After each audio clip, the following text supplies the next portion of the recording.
Back in 2002, Marvel's famed wall crawler made his big screen debut in Sam Raimi's Spider-Man, which kicked off a film franchise that's seen multiple reboots as well as new Peter Parkers. But not all of Spidey's subsequent cinematic adventures have been created equal, so we're swinging in to rank all of his film appearances thus far. While The Amazing Spider-Man II largely balanced the romance, the superheroics, and a slew of new villains pretty well, it also killed the franchise. The film did offer yet another heartfelt performance from Andrew Garfield as Peter Parker and brought the death of Gwen Stacy to the screen, but it also got mired in convoluted backstory involving Peter's parents.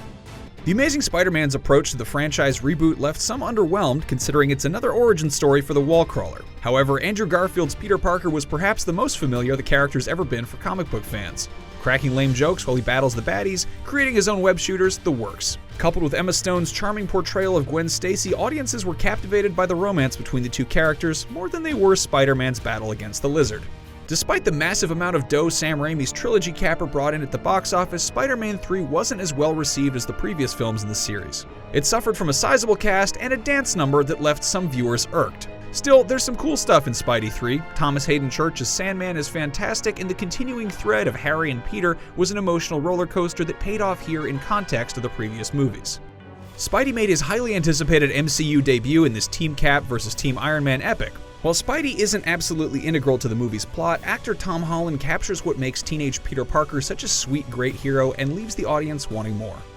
Though Civil War introduced Tom Holland's new Spider-Man to the world, Infinity War fleshed him out as an integral part of the Marvel Cinematic Universe. Not only does he have the best death scene in the film, spoilers, but his relationship with Robert Downey Jr.'s Iron Man is also one of the core aspects of Infinity War, as Tony grapples with the idea of fatherhood, or at least father figurehood, and then loses his surrogate son, who literally slips away through his fingers and into ash.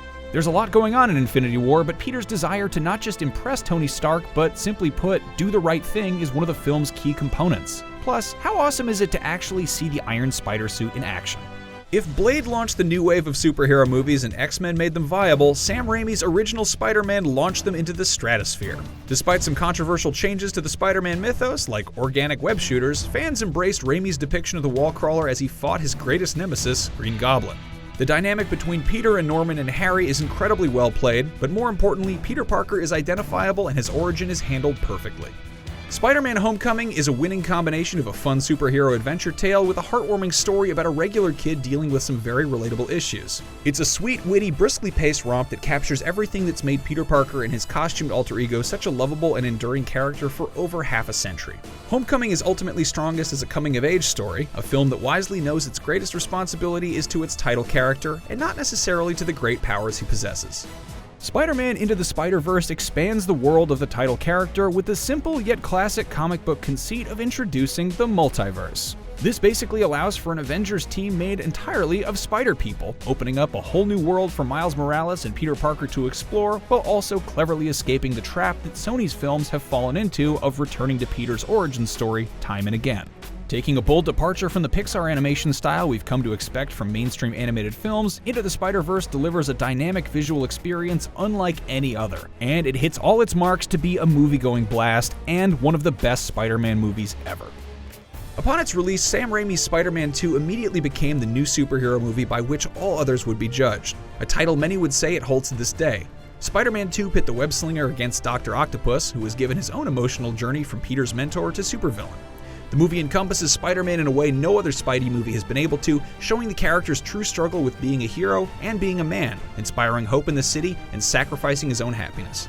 It's a complex journey for every single character involved, and Raimi balances it all with utterly thrilling action sequences like the aforementioned train fight and the great climactic battle with Doc Ock.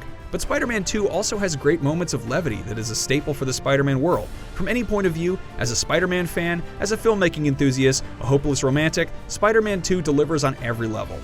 Thanks for watching. For more on Spider-Man, check out our review of Into the Spider-Verse or get the lowdown on Mysterio, the villain in Spider-Man Far From Home, and be sure to follow and subscribe wherever you like to watch IGN.